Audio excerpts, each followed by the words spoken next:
रत्नत्रय भूषित महा पंच गुरु शिवकार नमे नमो।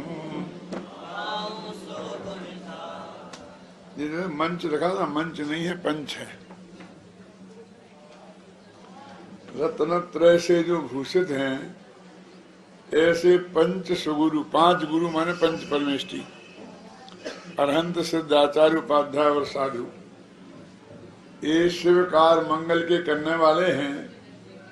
सकल सुरेंद्र नमे, इन्हें 100 इंद्र नमस्कार करते हैं, संपूर्ण इंद्र नमस्कार करते हैं। इसलिए मैं भी उन्हें नमस्कार करता हूँ, और उनके गुणों के सार की प्राप्ति के लिए तदगुण विद्या लब्धे मैं उन्हें नमस्कार करता हूँ। जय मोह महादल दलन सूर्य,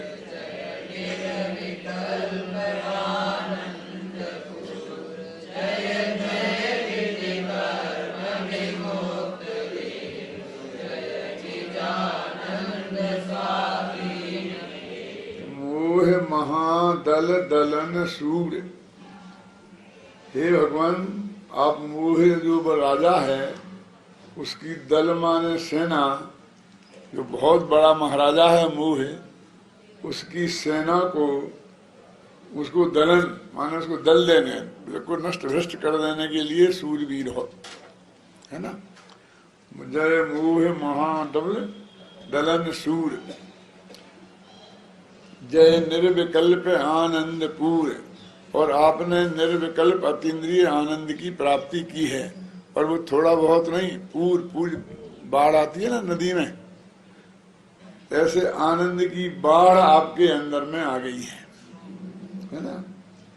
जय संशयादि भ्रम तम निवारे,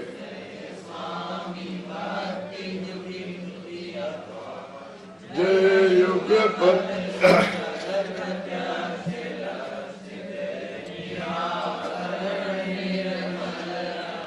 हे भगवान, आप संशय आदि के जो भ्रम हैं, वही है अंधकार, उसको दूर करने वाले हैं।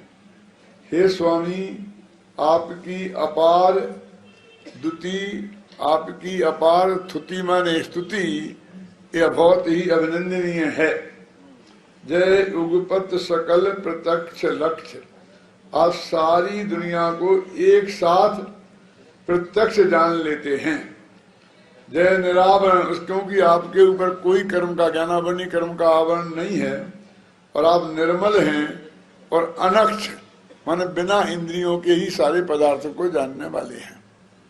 ये पंक्ति ऐसी है जिस पर चाहे तो हम बहुत विस्तार से चर्चा कर सकते हैं, क्योंकि युगपत सकल प्रत्यक्ष लक्ष्य, सारे दुनिया के पदार्थों को आप एक साथ जानते हैं, ये युगपत का अर्थ है। क्योंकि हम देखते हैं कि हमारा और आपका जो ज्ञान है, वो हर चीज को क्रम से जानता है। पहले एक बात को जानता है, फिर दूसरे को, फिर तीसरे को, फिर चौथी को। तो अपने जयमाला का अर्थ भी कर रहे हैं, तो क्रम से ही कर रहा है ना। लेकिन भगवान के ज्ञान में ये बिल्कुल एक साथ आ जाता है। यही नहीं, अनादि काल से और अनंत काल तक के जितने अनंतानंत पदार्थ इस लोक में हैं, प्रत्येक द्रव्य का परिणमन कब कैसा होगा, भूतकाल में भी और भविष्य में भी, एक एक का व्यक्तिगत आपके ज्ञान में एक साथ आ जाता है।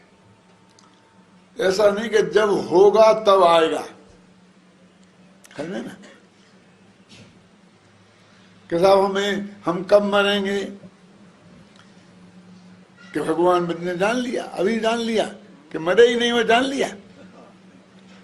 मरेंगे तब जानेंगे ना, कहते मरेंगे तब जानेंगे, तो हमें और उनके ज्ञान में फर्क क्या रहा, फिर तो सारी दुनिया जान ली। भविष्य जाना जा सकता है, ये हम सब लोग अपने हृदय की सच्चाई गहराई से स्वीकार करते हैं। और उसका प्रमाण क्या है कि नीचे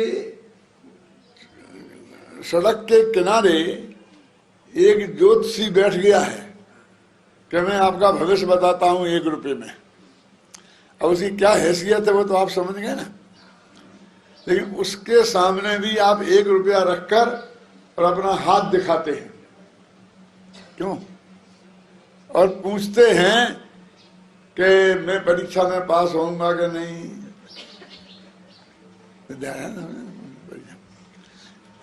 इसका अर्थ क्या हुआ?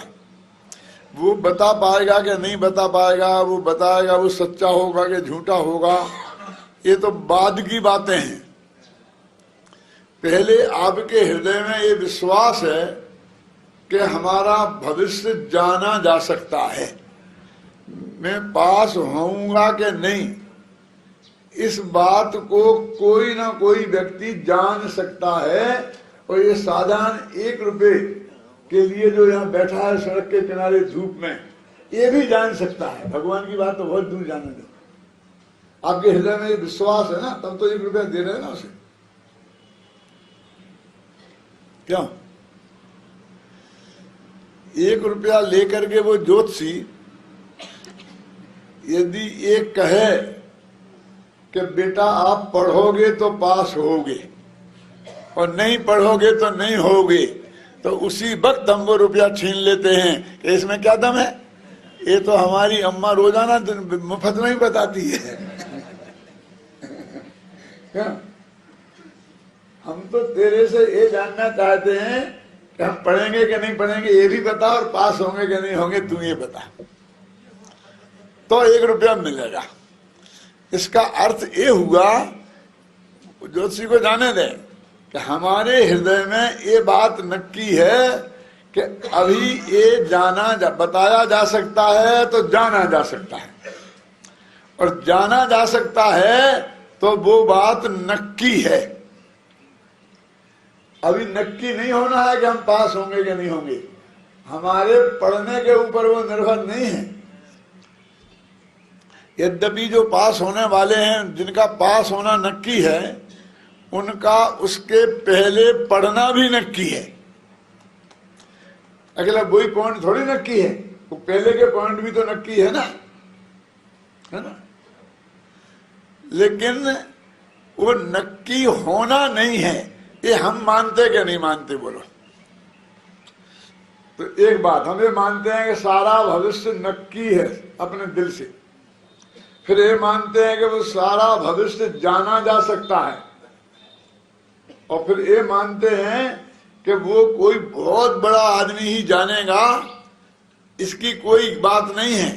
इस सड़क के किनारे बैठा वो 1 रुपये वाला ज्योतिषी भी उसे जान सकता है। 3 बातें वही छाबड़ा जी, कौन कौन सी?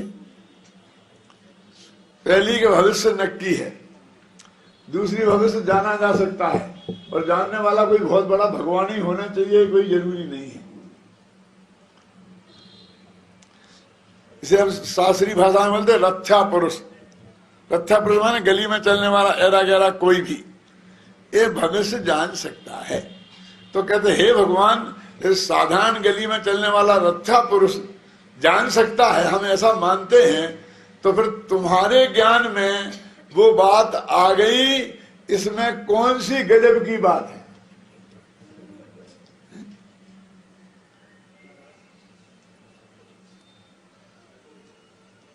अब इसमें एक सबसे बड़ी बाधा हमें ये नजर आती है कि फिर तो हमारे हाथ में कुछ नहीं रहा। क्यों? और ये आदमी उस बात को कभी स्वीकार नहीं कर सकता है कि जिसमें इसके अधिकार छिन जाए, कि थोड़ा भी उस पर फर्क पड़े। क्यों? मेरा मतलब समझे ना? तो फिर मीन मेक करने लगता है, विकल्प करने लगता है। पहले तो चुपचाप मान लिया था कि इसका मतलब मैं कुछ नहीं कर सकता हूं, इसका मतलब ये हो गया, इसका मतलब ये हो गया। तो इसका मतलब करते ही न केवल उस ज्योतिषी पर विश्वास कर रहा है, बल्कि उस सर्वज्ञ भगवान पर वो इनकार कर रहा है। लेकिन जय युगपत सकल प्रत्यक्ष लक्ष्य, हे भगवान आप एक साथ भविष्य की सब चीजें जान सकते हैं, वर्तमान की, भविष्य की, भूतकाल की। यदि हम ये नहीं माने, मान लो, क्यों नहीं मानेंगे? क्योंकि हमारे हाथ में से सत्ता छिनती है। तो थोड़ी सी सत्ता अपने हाथ में रखने के लिए आप कितना बड़ा अपराध करेंगे इसकी कल्पना आपको नहीं है। सारा जो हमारा प्रथमान योग है, 24 तीर्थंकरों की कहानियां जो शास्त्रों में लिखी हैं, उस पर हमें चौकड़ी मारनी पड़ेगी। क्यों? ये आदिनाथ ने बताया था ना कि ये जीव महावीर होगा मारीच का, अरबों वर्ष पहले बता दिया था ना। और हम तो कहते हैं कि वाह, यदि वो करेगा पुरुषार्थ तो होगा, नहीं क्यों करेगा, उसी को गारंटी है, यदि वो होगा तो हम वैसे ही लाइन में लग रहे हैं। हम तो 16 कारण भावना पढ़ पढ़ के मरे जा रहे हैं, क्योंकि हमें किसी पंडित ने बता दिया था कि 16 कारण भावना भाते हैं तो तीर्थंकर प्रकृति बनती है। क्यों?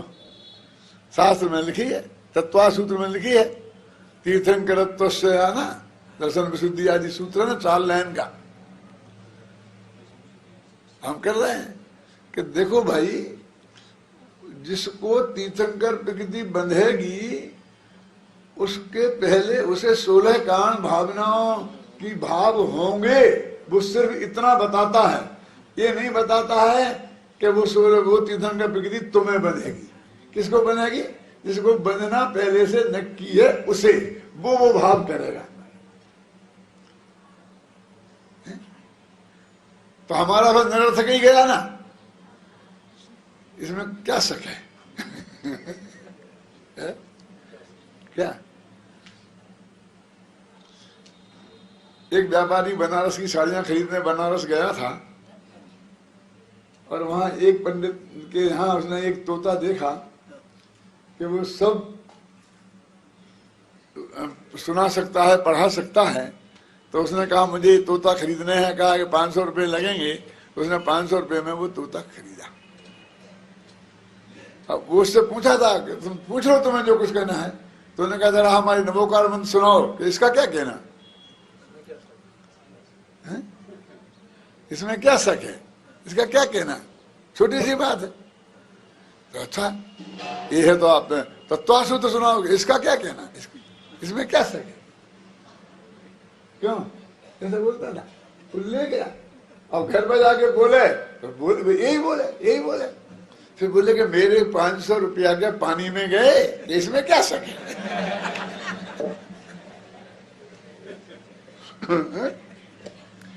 यानी ये आप समझ, यानी हमारे सारा प्रथमान योग भविष्य की घोषणाओं से भरा पड़ा है।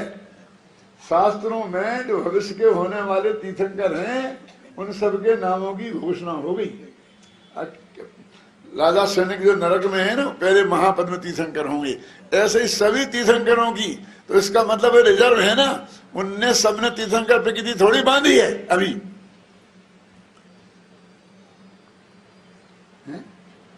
तुम्हें होना होगा तो तुम होगा, नहीं होना होगा तो नहीं होगा। तुम कहोगे हम ऐसी विकल्प बुद्धि पूर्वक हम ऐसा कर रहे हैं तो ये हो जाएगा, इस धोखे में मत रहना। शास्त्र में क्यों लिखा हमें धोखा दिया? कहाँ दिया धोखा? वो तो ये कहता जिस जीव को बंधती है उसको ऐसे भाव होते हैं। सिर्फ इतना सा ज्ञान कराने के लिए उसने ये बात लिखी है, बस खत्म। ख्याल नहीं ना? तो वो सारा, यदि हम ये नहीं माने भगवान को सब कुछ भविष्य का दिखता है, तो मैं आपसे पूछता हूं कि आलू में अनंत जीव होते हैं इसलिए हम नहीं खाते हैं, ये किसने देखे? तुम देख सकते हो? लाके तुम हमें जीव दिखा सकते हो? क्यों? मैं एक छोटी सी घटना सुनाता हूं। हम सोनगढ़ में थे और कांजी स्वामी जहाँ रहते थे ना, वहां से भोजनालय उनका था करीब 25 कदम पर, तो वहां जाते थे। वो तो गांव है, कोई पक्की सड़कें वड़कें तो कुछ है नहीं। तो रास्ते में घास होती थी तो पत्थर के पाटिये रख दिए थे कि जिन पे वो कदम रख करके जाते थे। तो उनके साथ 2-4 लोग भी जाते थे। वो बगल में चलने की कोशिश करते थे और सामने यदि फोटोग्राफर हो तो फिर तो कहना ही क्या है, हैं? तो स्वामी जी ने कहा नहीं, पीछे चलो। क्यों? कि ये जो देखो नीचे बहुत से नीम के फूल पड़े हैं ना, इनमें अनंत जीव हैं, इसमें भविष्य के अनंत तीर्थंकर हो सकते हैं, इसमें तुम्हारे भूतकाल के भविष्य काल के अनंत माँ बाप हो सकते हैं। क्या? एक आदमी ने कहा कि किसने देखे, क्या कहा कि इनमें इतने जीव हैं। स्वामी जी एकदम आंख चढ़ा के गुस्से में आकर खड़े हो गए, बोले क्या बकते हो, क्या गलती होगी, तुमने क्या किया, क्या कहा, तुम्हें मालूम है? तुमने अनंत सर्वज्ञों को गालियां दी हैं, तुमने अनंत सिद्धों को चैलेंज किया है, क्योंकि हमने थोड़ी देखे, ये तो सिद्ध भगवान ने देखे हैं, ये तो अनंत भगवान ने देखे हैं, ये तो उनकी दिव्य ध्वनि में आया है, हम तो उनकी कही हुई बात तुमसे कह रहे। तुम समझ रहे हो कि तुमने हमारा विरोध किया है। ध्यान से सुनना हुकुमचंद जी, मैंने एक बात कही और आपको नहीं जची और उसने आपने उसका विरोध किया, तो इस धोखे में मत रहना कि आपने पंडित हुकुमचंद का विरोध किया है, क्योंकि मैंने तो वो शास्त्र में लिखी बात आपको बताई है, तो उसने आपने उस शास्त्र का विरोध किया। उस शास्त्र का लेखक कुंद थे, तो कुंद का विरोध किया, और कुंद कहते हैं मैंने अपनी तरफ से थोड़ी कही, जो भगवान महावीर की दिव्य ध्वनि में खिली थी, 100 इंद्रियों ने जिस बात को सुनी थी और वहां से आचार्य परंपरा से मेरे पास आई, ये तो मैंने कही, तो उस भगवान महावीर का तो अपमान हुआ, पूरी आचार्य परंपरा का अपमान हुआ, अकेले भगवान महावीर का नहीं, उनने तो सिर्फ कही थी, जानी तो अनंत सिद्धों ने हैं। तो आपको ये पता नहीं है कि आपने वो अनंत सिद्धों का अपमान किया है, हैं? ये कल्पना हमारे, एक ज्ञानी का अपमान अनंत ज्ञानियों का अपमान है, वो अनंत ज्ञानियों में सिद्ध भी शामिल है।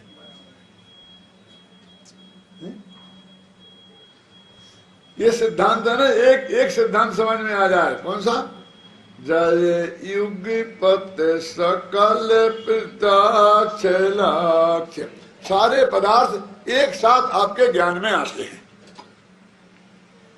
कि भैया एक साथ आते हैं तो बहुत भीड़ हो जाती होगी, क्यों? हमारे जो क्रम के ज्ञान वाले हैं उनको एक साथ वाली बात जचती नहीं है, और ऐसा हम समझते हैं कि ये सारे पदार्थ जानते हैं वे, तो हमें जिस को जानना पड़ता है वहां जाना पड़ता है। जैसे ताजमहल देखना है तो आगरा जाना पड़ेगा, ताजमहल आपके सामने थोड़ी आएगा, जाना पड़ेगा ना, है? अरे अमेरिका देखना है तो अमेरिका जाना पड़ेगा। पंडित जी साहब हम भी चलेंगे आपके साथ अमेरिका, पंच कल्याणक में। क्यों भैया, काय को चलोगे, कि तुम काय को जा रहे? अरे भैया हमें तो बुलाया है, हमें तो पंच कल्याणक में प्रवचन करना है, समझाना है, इसलिए जा रहे। तुम काय को जा रहे? हम तुम्हारा प्रवचन सुनेंगे, यहाँ तो सुनते नहीं हो, वहां सुनोगे। यहाँ हम 100 पंच कल्याणक कर चुके हैं, तुमने सुन लिए होंगे, अभी और होंगे, उनमें सुन लेना। क्यों? एक बार हम ही अमेरिका देख आए, क्यों? जैसे अमेरिका देखने से मोक्ष हो जाता हो, है कि नहीं? 2 लाख रुपया खर्च होंगे, अब खर्च तो होंगे ही लेकिन क्या है? मेरे कहने का मतलब, इसको सब पदार्थों को जानने की कितनी तीव्र इच्छा है ये बताना चाहता हूं मैं। और ये मानता है कि जाना जा सकते, लेकिन इसकी तकलीफ ये है कि जो पदार्थ को जानना है इसे उसके पास जाना पड़ता है, और वो बहुत महंगा सौदा है। है? अब एक उपाय ये है कि अपन यदि नहीं जाए यहां से आगरा तो ताजमहल को यहां लाना पड़ेगा, तो वो तो और भी ज्यादा कठिन काम है। तो ये कहता हमें नहीं जानना सबको, इतना एक एक जानने में इतनी तकलीफ है, इतना खर्चा है, तो सबको जानने में क्या होगा?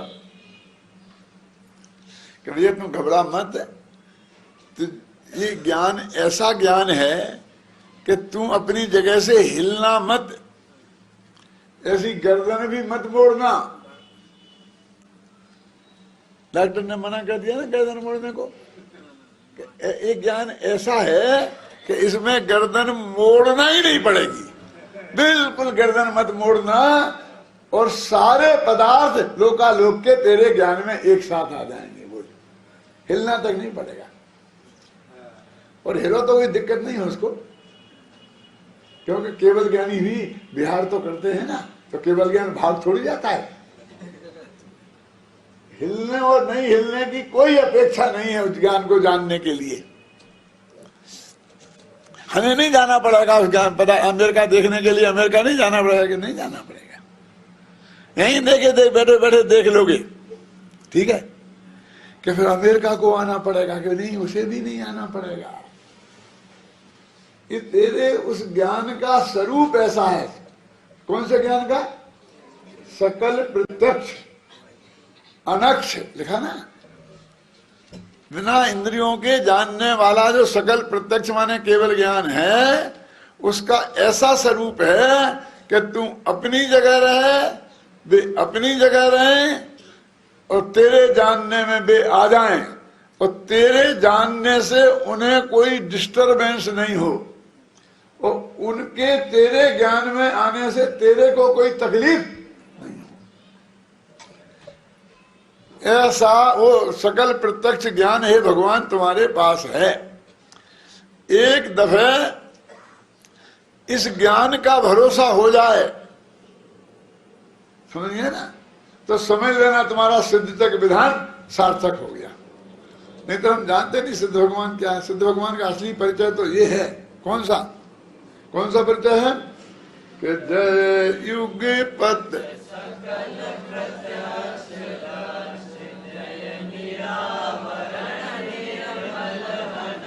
ये भगवान तुम्हारा असली परिचय है। एक दफे हम भगवान को पहचाने तो अभी तक तो हमने उन्हें कर्ता धर्ता मान रखा है, और उसका यही फल है कि हम ये करेंगे तो ये मिलेगा, ये करेंगे, बराबर भाव ताव जैसे बाजार में होता है ना, ये चीज से भाव मिलती है, ये चीज से भाव मिलती है, ये चीज से भाव मिलती है, क्यों है? ऐसे ही सिद्ध की पूजन करेंगे तो ये मिलेगी, पारसनाथ की करेंगे तो रक्षा होगी, महावीर की करेंगे तो बाल बच्चे मिलेंगे, परम गुरु की करेंगे तो वे भूत भगा देंगे, क्या? ये सारे भगवान सर्वज्ञ हैं कि नहीं है? देखो ये परम गुरु को कौन ला रहे हैं हमारे बीच में? अभी तुमने आज चढ़ाया है ना, आया था ना, वर्तमान 24 में आए थे कि नहीं आए थे बोलो? तो सब उस सिद्ध तक विधान में उनका नंबर कैसे आ गया कि भैया भी आज तो सब सिद्ध ही है ना। आदिनाथ से लेकर महावीर तक तो वास्तव में हम वर्तमान 24 ही बोलते हैं, लेकिन वर्तमान कहाँ है जी? ये तो सब भूतकालीन हो गए ना, तो अभी तो वे मोक्ष में है ना। ये कोड़ा कोड़ी सागर को तुम वर्तमान कहो तो इन्हें वर्तमान के कह सकते हो। वर्तमान तो एक समय का होता है। अब उनमें एक क्या फर्क होगा? वे सब मोक्ष में बैठे हैं तो एक सी शक्ति के धारक है ना, सब जानते हैं वो, कोई करता कुछ नहीं है।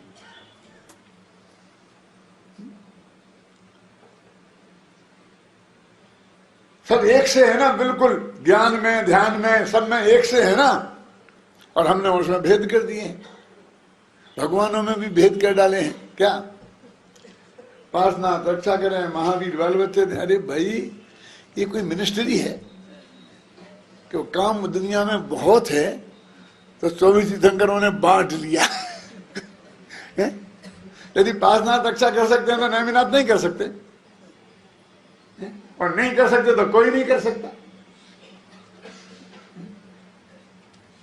अरे मिनिस्ट्री भी बनाते जरा विवेक से बनाते ना, कि जो अर्थशास्त्र का विशेषज्ञ होता है उसे वित्त मंत्री बनाया जाता है ना।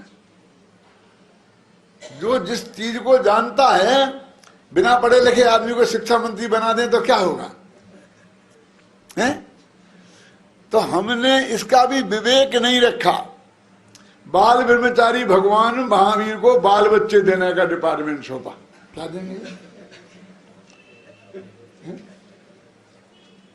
और पारसनाथ को रक्षा करने का।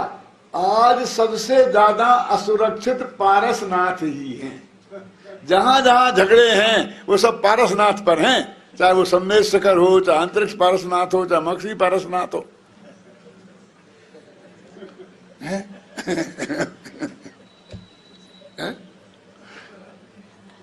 पारसनाथ को रक्षा डिपार्टमेंट सौंपा, क्या होगा?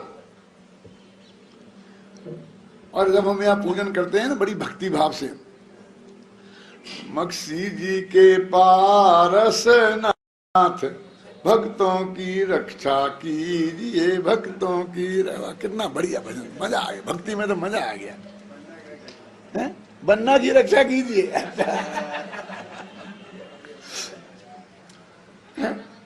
वो मक्सी जी के पारसनाथ, यदि ये इधर अपने गांव वाले पारसनाथ कर दें तो तुम्हें कोई एतराज है? फिर अर्घ बोलेंगे, ओम ग्रीम श्री पार्श्वनाथ मक्सी जी के पार्श्वनाथ आए, अर्घम कृपांति स्वाहा, तो 3 चावल चढ़ा देंगे। मैंने फुल एड्रेस लिखते हैं कि ये चावल मक्सी जी के पार्श्वनाथ के पास पहुंचना चाहिए, सामने वाले बैठे पार्श्वनाथ ना हड़प जाएं। गजब हो गया। पारसनाथ भी 2 तरह के हो गए। अभी तो तीर्थंकरों में हमने भेद किया था, हैं?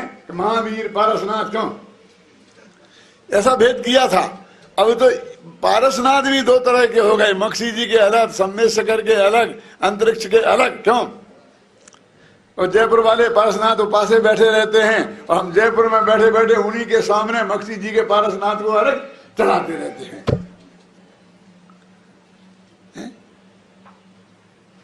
ये क्या है? ये अज्ञान अंधकार है, कितना है? मैं पूछता हूं, भगवान तो मोक्ष में है, यहाँ है ही नहीं, यहाँ तो इनकी मूर्तियां हैं। तो करते भगवान है क्या मूर्ति करती है? बड़ी चमत्कारी मूर्ति है। तो तुम मूर्ति की पूजा कर रहे क्या भगवान की? क्यों? भगवान ने समोषण में बैठकर सारी जिंदगी चमत्कारों का विरोध किया और उनकी मूर्ति चमत्कारी हो गई। क्यों?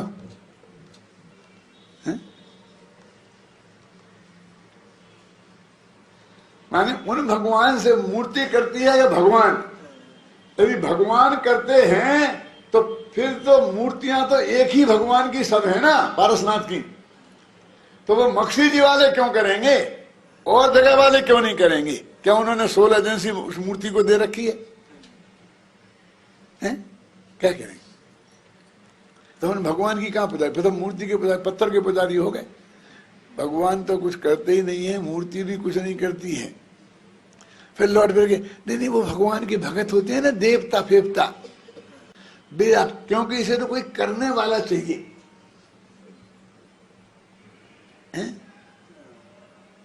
तो वहां से खोज खाद के कहीं ना कहीं से पकड़ के लाके आखिरकार यहां टिकना है कि हम जो ये कर रहे भगवान से प्रार्थना, इसमें कोई ना कोई हमारा काम कर दे, जरूर देगा। और यदि नहीं करेगा तो हम कल नहीं आएंगे। अब 7 दिन हो गए, अब 8वें दिन हम नहीं आएंगे।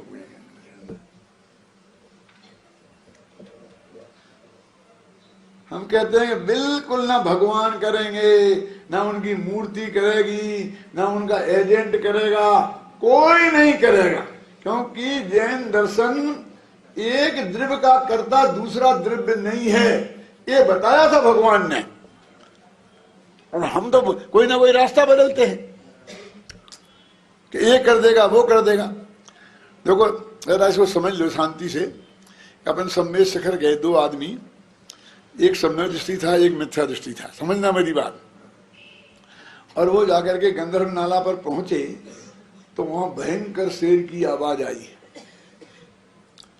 अब दोनों घबराए, तो गंधर्व नाला पे जो थोड़ी सी वो डालान सी बनी है ना, उसमें बैठ के नमोकार मंत्र पढ़ने लग गए। कौन?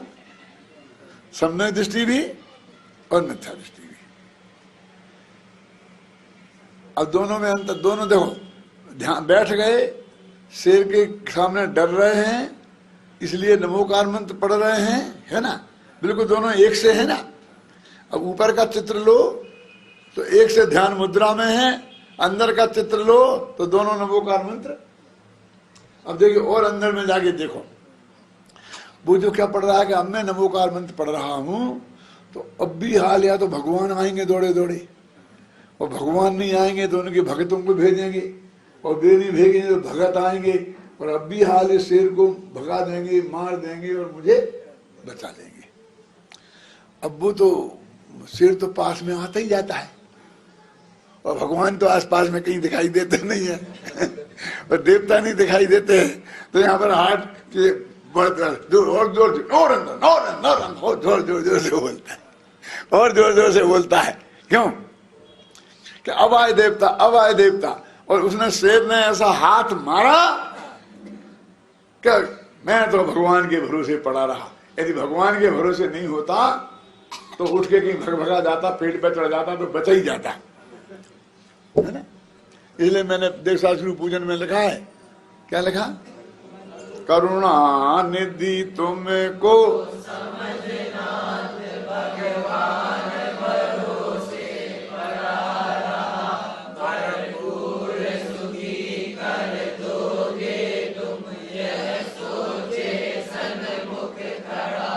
ये देखो, ये मैंने सन 56 में लिखी थी। 56 समझते हैं? 56 में, 52 वर्ष पहले। कि क्या गलती की हमने कि भगवान भरोसे खड़े रहे, भरपूर सुखी कर दोगे तुम, ये सोचे सन्मुख कड़े रहे, पर तुम बीतराग हो लीन स्वयं में, कभी ना मैंने ये नहीं जाना। तुम तो बीतरागी हो, कुछ करते ही सकते नहीं हो, अपने में लीन हो, हमारी तरफ देखते ही नहीं हो।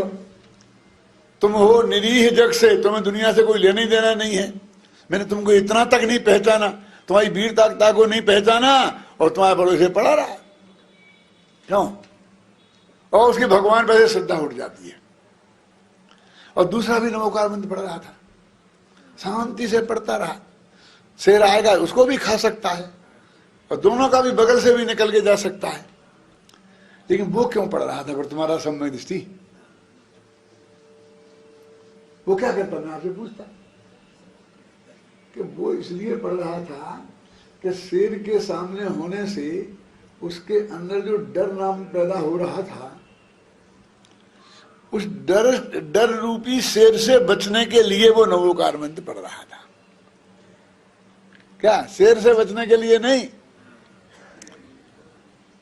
क्या? और वो तो एक भगवान आके बचा ही लेंगे। अज्ञानी तो इस हिसाब से बढ़ रहा था, और वो क्या सोच रहा था कि देखो भैया, आज जो होना होगा वो होके ही रहेगा। यदि मेरी मौत आ गई होगी तो दुनिया की कोई ताकत बचा नहीं सकती, और जिस निमित्त से होनी होगी वही निमित्त होगा, जहां होनी होगी वही होगी, और नहीं आई होगी तो दुनिया की कोई चीज मुझे मार नहीं सकती। क्या? उसके चिंतन का आधार ये था। तो नमोकार मंत्र क्यों पढ़ रहा था? क्योंकि अपने उपयोग में और ज्यादा आकुलता ना हो, इसके लिए वो उपयोग को पंच परमेष्ठी की भक्ति में लगा रहा था। क्यों? तू बड़ा भगत है कि वो कौन? सुकौशल मुनि बड़े भगत थे। नमोकार मंत्र में किनको नमस्कार किया है? साधु परमेष्ठी को किया कि नहीं किया? तो फिर साधु को ही शेर खा गया, तुझे नहीं खाएगा। उनके नाम लेने से तुझे नहीं खाएगा। क्यों? और उन साधुओं को ही खा गया वो शेर। क्या गजब हो गया? क्यों? देखो, आप कहीं जाओ और उससे कहो कि भाई मैं पंडित हुकुमचंद का विद्यार्थी हूं और मुझे 5 रुपए की जरूरत है। कि साहब 5 रुपए की जरूरत है तो पंडित हुकुमचंद का नाम लेने की क्या जरूरत थी ना, लो 10 रुपए का नोट ले जाओ। क्यों? आप कहो कि मैं पंडित हुकुमचंद का विद्यार्थी हूं, मुझे 5 लाख रुपए चाहिए।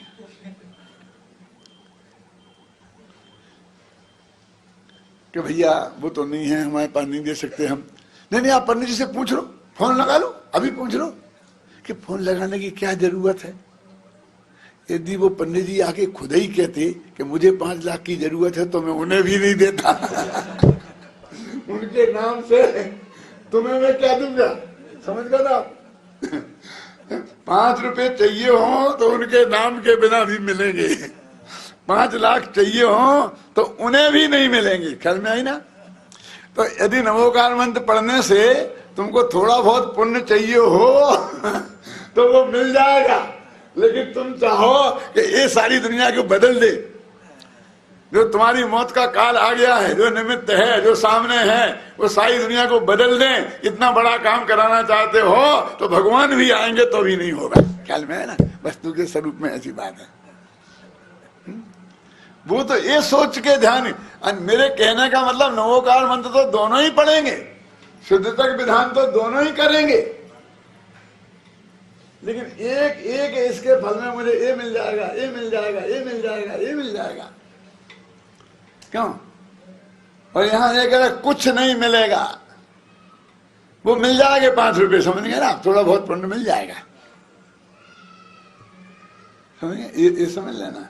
वही शुभ भाव रहेंगे तो ये भिखारीपन रहेगा तो वो भी नहीं मिलेगा। शिक्षक विधान तो आपने बहुत सुने होंगे, बहुत पढ़े होंगे, कराए होंगे, और भविष्य में भी कराओगे। पंडित भी बहुत मिलेंगे, वो ऐसा मिलेंगे कि तुमको ये हो जाएगा, उसका ये हो गया था, इसका हो गया था, और कहानी किस्सा सुना कि चढ़ जा बेटा सूली पे, भला करे भगवान। है? है? मिल जाएगा नहीं मिल जाएगा? सावराज जी बताना जरा, हाथ आपका। आप करोड़पति बनने वाले हो, 10 साल बाद अरबपति बनने वाले हो, और पंडित जी नहीं बना तो मेरे से लेना कि तुम जिंदा रहोगे तब दूंगा तुमसे, कि मैं जिंदा रहूं तो 10 साल बाद आएगी तब निपटेंगे। न मालूम तुम कहाँ होगा, हम कहोगे, और मैं 10 साल की क्यों बताऊंगा, मैं तो 50 साल की बताऊंगा ना। क्यों? बोलो क्या है? ऐसा लोग देने वाले कि तुम ऐसा करो, हमारी संस्था को दान दो, तो अगले भव में तुम्हें 10 गुना मिलेगा, अगले भव में। और नहीं मिले तो मेरे पास आ जाना। और ये मामला यहां तक बढ़ा दे कुमार जी कि 10 गुने से हमें कोई, हम नहीं देंगे आपको, तो 100 गुने, तो 100 गुने से 1000 गुने। तू 1 रुपया देगा, वो 10 अब तो दे।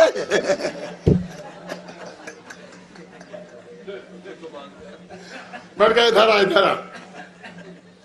हम तुझे 1 रुपया देंगे तो वो हमें 10 लाख देगा। हाँ बिल्कुल पक्की बात, बिल्कुल पक्की बात है। तो तू हमारी आड़त बीच में क्यों करता है इतना? तू सीधे ही 10 लाख मांग लेना।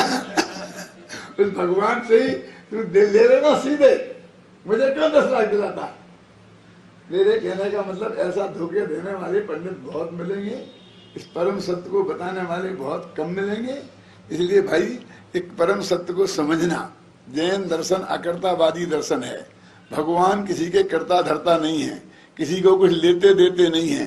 भगवान ने तो यहाँ कहा कि हम तो लेते देते हैं ही नहीं, लेकिन कोई भी किसी को कुछ ले दे सकता नहीं है। ख्याल में है ना? ये परम सत्य है, ये उनके केवल ज्ञान में आया है। पढ़ो भाई। जय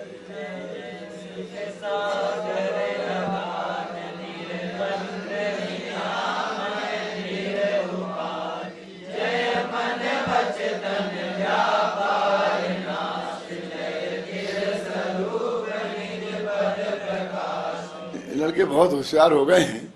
मैं तो जब ऐसी गाथा पढ़ता हूँ कोई बात, तो उसी पंक्ति को दोबारा पढ़ता हूँ अच्छी तरह से आनंद लेने के लिए, उसका अर्थ समझ में आए। लेकिन ये आगे बढ़ गए, क्योंकि समझ गया कि इनने हमने दोबारा पढ़ी तो इनका प्रवचन उस पर ही दोबारा शुरू हो जाएगा। क्यों? जय जय सुख सागर, क्या है ना आपका? जय जय जय, आपकी जय हो, जय हो, जय हो। किसकी? अगाध सुख सागर, सुख के तुम समुद्र हो, और समुद्र अपनी गहराई के लिए प्रसिद्ध होता है, आकाश अपनी लंबाई के लिए प्रसिद्ध होता है। ख्याल नहीं ना? तो कहते हैं तुम अगाध सुख के सागर हो। अगाध माने जिसकी थाह को पाया नहीं जा सकता। निर्द्वंद, ये मन में जो द्वंद होते हैं ना, मानसिक संकल्प विकल्प, उनसे आप रहित हो। और निरामय, आमय माने होता है बीमारियां, सुना कभी? आमय माने शारीरिक व्याधियां।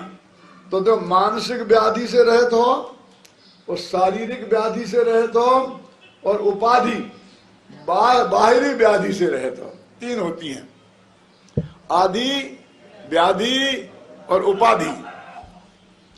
मानसिक व्याधियों को आदि बोलते हैं, शारीरिक व्याधियों को व्याधि बोलते हैं, और बाहर की जो तकलीफें हैं उन्हें उपाधि बोलते हैं। क्या उपाधि है? हम तो ये सुना था दानवीर ये उपाधि है, क्यों? महामहोपाध्याय ये उपाधि है। हाँ ये है ना, ये बाहरी तकलीफ है ना, कि दानवीर तकलीफ है कि आज आपने यहाँ दान दिया और आपको दानवीर की उपाधि दी गई। वो सारे अखबारों ने कवरेज किया कि फलां सेठ को दानवीर की उपाधि दी गई है आज, और लंबी लिस्ट सुनाई गई कि उनने कहां कहां दान दिया। तो सुबह देखा तो उनके बंगलों को भिखारियों ने घेर लिया। ये क्या है? क्यों आए हो तुम लोग? साहब बिना निमंत्रण के थोड़ी आए, हमने तुम्हें निमंत्रण दिया। जाहिर खबर, जाहिर खबर, अखबार में सूचना दी है। हमें तो पता ही नहीं था कि हमारे मोहल्ले में भी कोई दानवीर रहता है। क्या? तो तुम क्या चाहते थे कि तुम्हारे घर को साहूकार घेरे, भिखारी नहीं घेरे तो दिवाला निकालते, तो साहूकार घेरते। अखबार में निकल जाता कि उन सेठ जी का दिवाला निकलने वाला है, तो देखो सब साहूकार घेरते तुम्हारे घर। तो बोलो ये दानवीर की उपाधि है कि नहीं? विद्या भारती। पंडित जी मेरा एक प्रश्न है, सब मेरा गला खड़ा, विद्या भारती का है? मुझे नहीं आता तो काय के विद्या भारती हो, समझ गए? ये जिन्हें उपाधियां आप मानते हो वे सचमुच व्याधियां हैं। तो भगवान ना आपको आदि है, ना व्याधि है, ना उपाधि है। निर्द्वंद माने आदि माने मानसिक व्याधि नहीं है, निरामय माने शारीरिक व्याधि नहीं है, और तीसरा क्या है? निरुपाधि माने बाह्य कृत व्याधियां नहीं है। इस तरह आप मन वचन काय की तीनों की व्याधियों से रहित हो।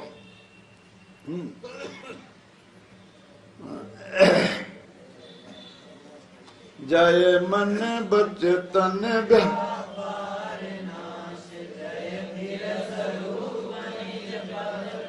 आपने मन वचन के व्यापार को नाश कर दिया है, अपने में स्थिर हो गए हो और निज पद में प्रकाशित हो गए। व्यापार मन वचन काय के व्यापार को नाश कर दिया का मतलब क्या? मन बचाए को तोड़ फोड़ कर दिया, ऐसा नहीं समझना।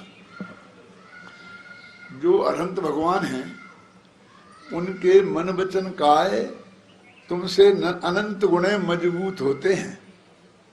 वज्र की हड्डी होती है, होता क्या नहीं?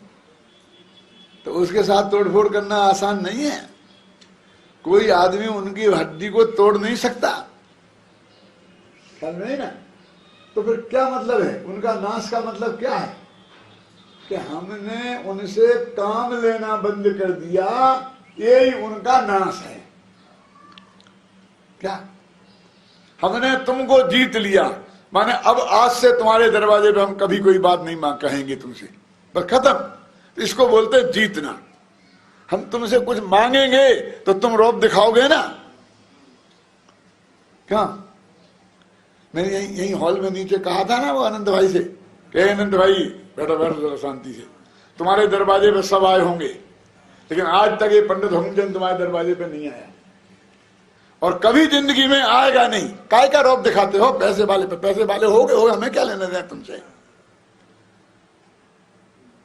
इसी हॉल में कहा था ना उनके सामने, ये जीतना है। हमने आनंद भाई को जीता है। हाथ जोड़ के खड़े हो तुम उनके सामने, तुमने जीता है। क्यों? क्या समझ में आया ना?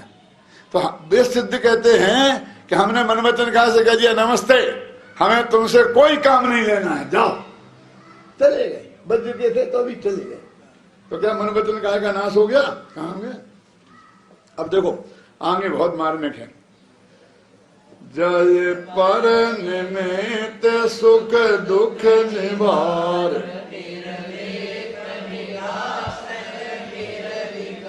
हे भगवान आपने सुख और दुख दोनों का ही नाश कर दिया। क्या बात करते हो? नाश तो अकेला दुख का किया जाता है, सुख को तो प्राप्त करने की कोशिश की जाती है ना। इसमें देखो दोनों को नाश लिखा ना, सुख दुख निवार है। जिस सुख की कामना तुम करते हो ना शिक्षक विधान से, उस दुख को दूर किया है खुद के को, निवार नष्ट कर दिया, सुख को छोड़ा है, तब वे मोक्ष में गए हैं। तो कहते हैं कौन सा वे सुख है? वो कौन सा है जो चाहिए हमें? कि ये पर निमित्त, जिसमें पर पदार्थ निमित्त हैं, ऐसा सुख। और वो जो सुख है उसमें पर पदार्थ निमित्त नहीं है, वो आत्मा में से आता है, तीन्द्रिय आनंद नहीं। कौन सा सुख दुख का दूर किया तुमने? जो जिसमें पर पदार्थ निमित्त हैं, मैंने 5 इंद्रियों के भोगों से प्राप्त होने वाला सुख और उनके से संयोग से प्राप्त होने वाला दुख, ये दोनों का आपने निवारण कर दिया है। आ गया ना? निर्लेप, इसलिए आप बिल्कुल कोई भी कर्मों का लेप आपके ऊपर नहीं है। निराश्रय, किसी के आश्रय आप नहीं हो, किसी को आश्रय देते नहीं हो। निर्विकार, और आप विकार से रहित हो, ये निराश्रय है ना। मैंने किसी को आश्रय देना ये भी निराश्रय नहीं है, और किसी का आश्रय लेना ये दोनों ही बातें अच्छी नहीं है। ख्याल में है ना? एक मेरे मित्र थे इंदौर में, जब मैं रहता था तो एक दिन मेरे पास आए, बोले पंडित जी 2000 रुपया होंगे आपके पास? मैंने भाई मेरे पास तो नहीं है। सचमुच नहीं थे, तुम्हारे दोस्त थे, नाम नहीं बताऊंगा, स्वर्गवास हो गया तो क्या नाम बताना। तो मुझसे बोले पंडित जी तुमको 10-5 हजार रुपये की कभी जरूरत पड़े तो मेरे से मांगना, मैं दूंगा। छाबड़ा जी जानते हैं उनका नाम क्या? मैंने कहा भाई साहब ऐसा नहीं हो सकता है कि ना मैं आपको दूं और ना मुझे ना मैं आपको दूं और ना मैं आपसे मांगूं। मैंने वो दिन नहीं चाहता हूं कि जब मुझे किसी से मांगना पड़े, क्या? और ना मैं वो दिन चाहता हूं कब कि जब मुझे किसी को देना पड़े।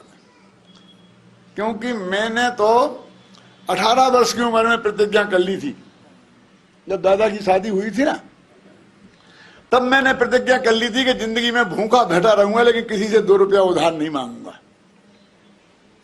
और आज तक निभाई मैंने किसी से 1 पैसा उधार नहीं लिया, कब भी मांगे लिया कुछ नहीं, कुछ नहीं, बैंक से भी किसी से कुछ नहीं चाहिए, जो है बस उससे काम चला, झगड़ा खत्म। मेरी शादी की बात नहीं है, दादा की शादी की बात है 2 साल पहले की बात है। क्यों किसी से मांगना, किसी को देना, ये कहां का न्याय है? हम सुख दूसरे से मांगे और दूसरे को दें, कोई जरूरत। भगवान तुमने कैसे होगी, कहां है, क्या लिखा है इसमें? नहीं, हाँ, पर निर्लेप, निराश्रय, ना किसी को आश्रय दिया ना किसी का आश्रय लिया, निर्विकार है। अब देखो, निज में पर को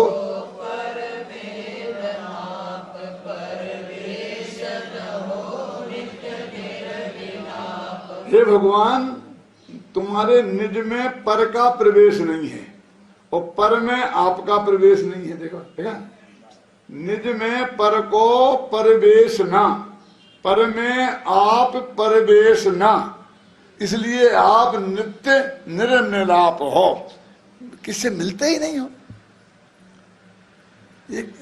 ना आप में पर का प्रवेश, न पर में आपका प्रवेश, तुम तो निर्लेप तत्व हो।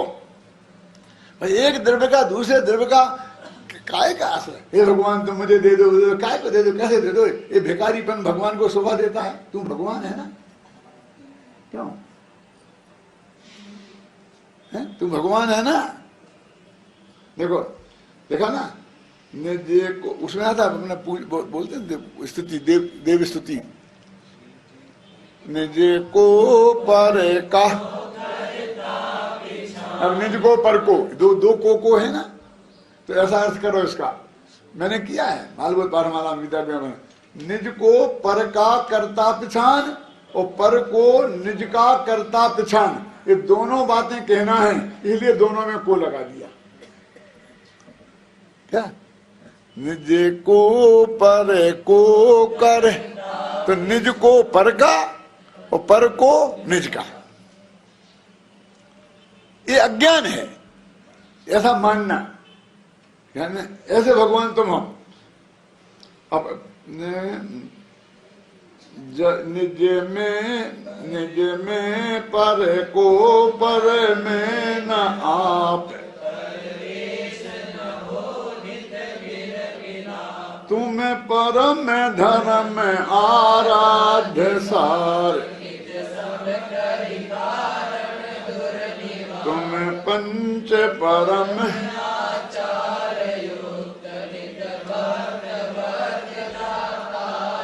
हे भगवान, तुम ही परम धर्म के आराधना के फल हो। क्या आराधना के सार हो। तुम मोक्ष में गए तो कैसे गए कि तुमने परम धर्म जो आत्मा है का आश्रय है, सम्यक दर्शन ज्ञान चाहत निश्चय, अपने आत्मा को निज रूप जानना, निज रूप मानना, निज रूप रमण करना, इसका ये सार तुम्हें मोक्ष पद प्राप्त हुआ है। और निज व्यवहार आ गया, नित्य भक्त वर्ग दातार मुक्त, और तुम भक्त अपने वर्गों को भी मुक्ति के देने वाले हो। ये सब व्यवहार कथन बीच में आ जाते हैं, इन्हें कोई प्रमाण मानने की जरूरत नहीं है, तो भक्ति के आवेश में कहे जाते हैं। ख्याल में है ना। असली तत्व प्रतिपादन तो वो है कि कोई किसी का करता नहीं है, भगवान भी करता नहीं है, समझ में ना। अब बीच बीच में ऐसी बात आ जाती है तो वो पंडित इसको उभारेंगे कि देखो देखो लिखा है ना कि तुमने भक्तों को मुक्ति दी, तुमने भक्तों को मुक्ति दी। क्यों? भुक्ति मुक्ति दातार 24 जिन राज पद। क्या अर्थ है इसका? हे भगवान, तुम्हारी भक्ति हमें भोग भी देती है और मोक्ष भी देती है। मजा आ गया, खत्म। भुक्ति और मुक्ति, क्यों है? भुक्ति भुक्ति माने 5 इंद्रियों के खूब भोग भी देगी और फिर मोक्ष भी दे देगी, और तुम 2 ही ले लोगे बेटा, मोक्ष में जाके भोग ना कर। व्यवहार से भुक्ति दातार और निश्चय से मुक्ति दातार। क्यों कहते भुक्ति मुक्ति, तुम भोगों से मुक्ति दिलाते हो। भुक्ति मुक्ति दातार, तुम भोगों से मुक्ति दिलाने वाले हो, तुम भोगों में फंसाने वाले नहीं हो। क्या है? हो सकता है ना, ऐसा अर्थ भी हो सकता है कि नहीं?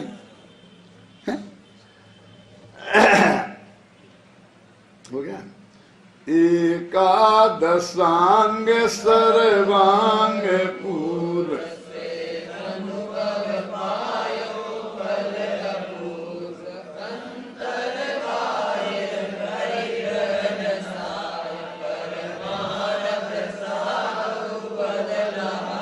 देखो ये इन्होंने पंच परमेष्ठियों के स्तुति शुरू कर दी सिद्ध के साथ साथ।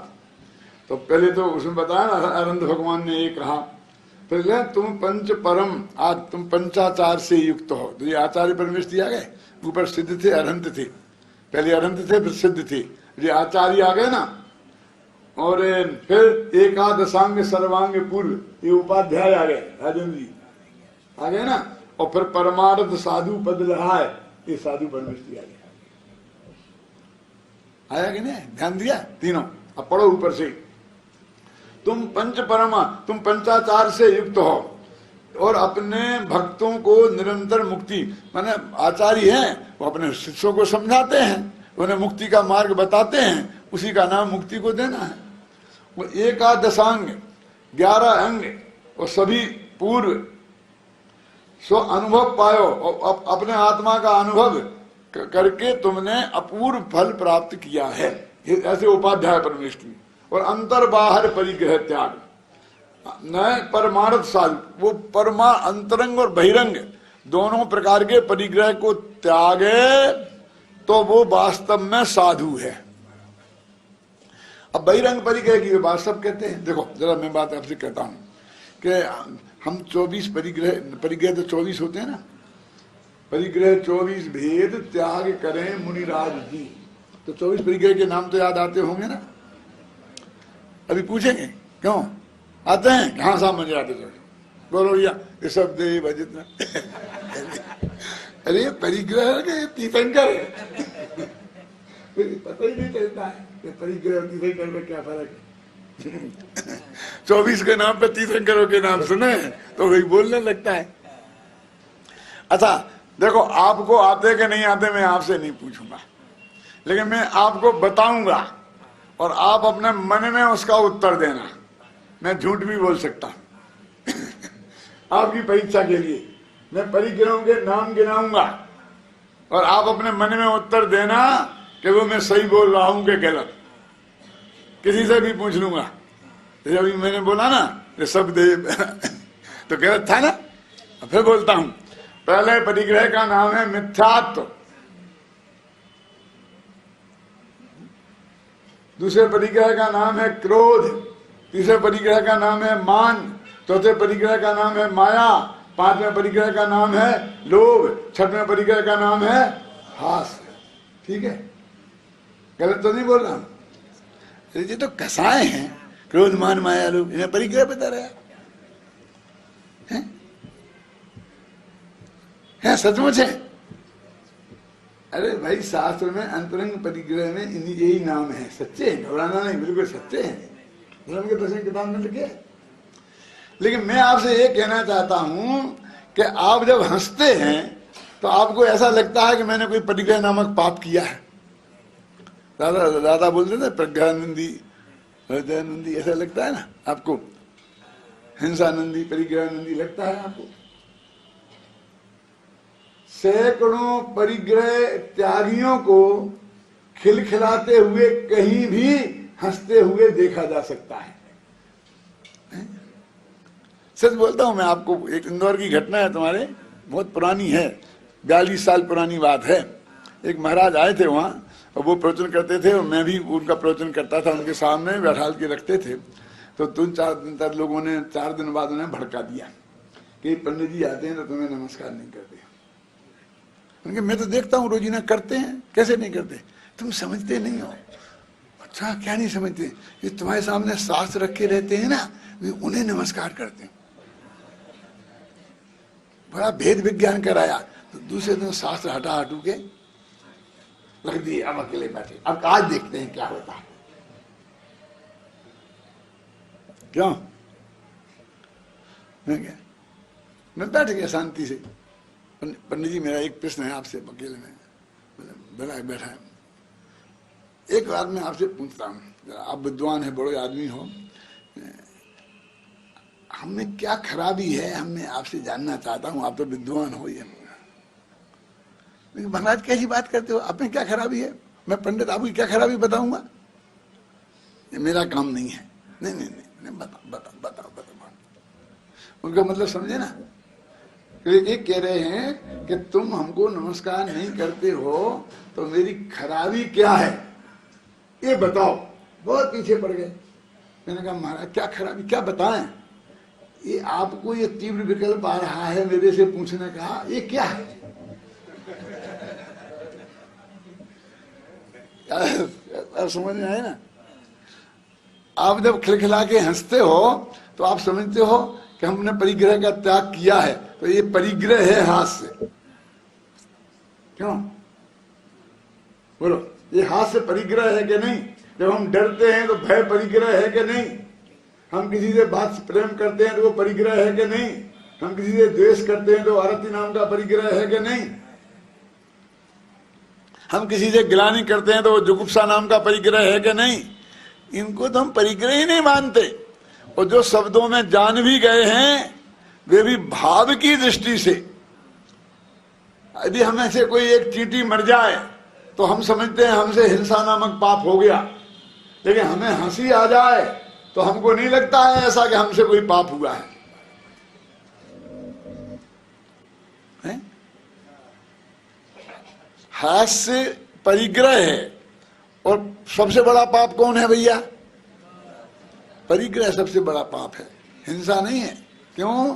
कि परिग्रह में मिथ्यात्व शामिल है, हिंसा शामिल है। क्यों?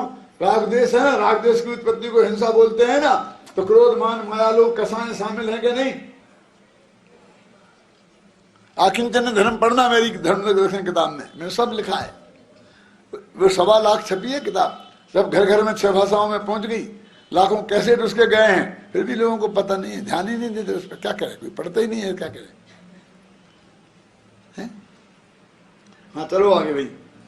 अंतर बाहर परिग्रह नसाय, हम पूजत निज और भाग्य ठान। नहीं है, हम तो एकमात्र मुक्ति की कामना से ये काम करते हैं। इंद्रादि के पद नहीं चाहूं,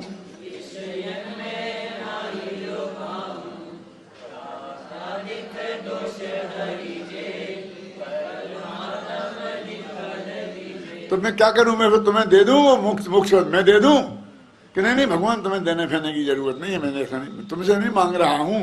मैं तो सिर्फ मेरी कामना क्या है, मैं मुमुक्षु हूं, मैंने मोक्ष की कामना है, सिर्फ ये बताया है। तुम दे दो ऐसा नहीं है। तो क्यों? कि वो तो मुझे मिल ही जाएगा, मुफ्त में मांगू क्यों? कैसे मिल जाएगा? कि चंद्रकांत जो एक मणि होता है, नाम सुना कभी? तो उसमें चंद्रमा की किरणें पड़े तो उसमें से पानी बहने लगता है। तो एक सूर्यकांत मणि होता है, उस पर सूर्य की किरणें पड़े तो वो आग उगलने लगता है। तो पढ़ो, जो शशि किरणाव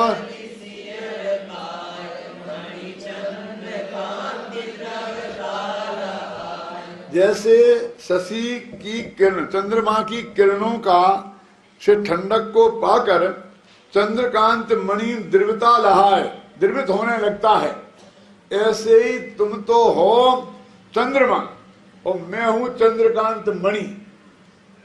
तो तुम्हारी किरणें मेरे पे पड़ेंगी तो मेरे में द्रवता अपने आप आ जाएगी। चंद्रमा से हाथ नहीं जोड़ना पड़ते हैं चंद्रकांत मणि को कि थोड़ी ठंडक दे देना, थोड़ी ठंडक। वो चंद्रकांत मणि हो और दूसरे मणि में नहीं आएगी। ख्याल में है ना? हे भगवान, तुमसे मांगना नहीं पड़ता है, अपने को चंद्रकांत मणि बनाना पड़ता है, तो अपने आप सब मिलता है। ख्याल में है ना? मांगने से नहीं है। जे अजाची के जिन धर्म है, धर्मी मांगे नाही, धर्मी बन मांगन लगे, ते ठगिया जग माही। जय जय जय भव भय हारम,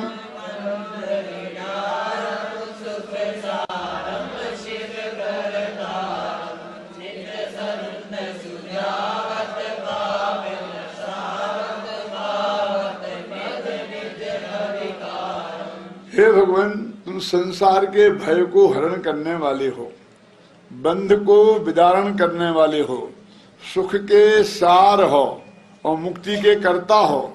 संत कवि कहते हैं कि जो तुम्हारा ध्यान करते हैं उनके पापों का नाश होता है और वो अविकारी पद सिद्ध दशा को प्राप्त करते हैं। तुम गुण अमूल्य अपार अनुभवते हैं भव भय न से।